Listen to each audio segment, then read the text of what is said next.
बोला आप्पा. आम्ही राहू ना. मग बोला आप्पा. आपल्या देशाचे विकासशील पुरुष पंतप्रधान नरेंद्रजी मोदी साहेब हे तिसऱ्यांदा जनतेने त्यांच्या हातामध्ये हा देश दिलेला असताना, जगभर ही साऱ्या गोष्टी असताना थोडीशी त्यांनी घोषणा केली की आपण या वस्तू सोने वापरू नका, तेल कमी वापरा, या साऱ्या गोष्टी सांगून 5 देशांच्या दौऱ्यावर राष्ट्रहितासाठी गेलेले असताना या खवळलेल्या, ज्याला कळतं आहे की आता पुन्हा 2029मध्ये आपला नंबर लागणार नाही म्हणून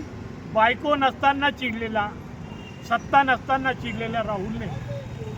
पंतप्रधानाच्या खुर्चीचा अपमान केलेला आहे, त्या पदाचा अपमान, त्या पदाची गरिमा घालवलेली आहे. आणि एक विरोधी पक्षनेता हा जर असं बोलत असेल की पंतप्रधान नरेंद्र मोदी आणि अमित शहा गृहमंत्री यांना गद्दार म्हणून त्याने ही भाषा वापरलेली, याचा निषेध म्हणून आम्ही आज धुळेकर मोदी भक्त म्हणून या ठिकाणी महात्मा गांधीजींच्या समोरच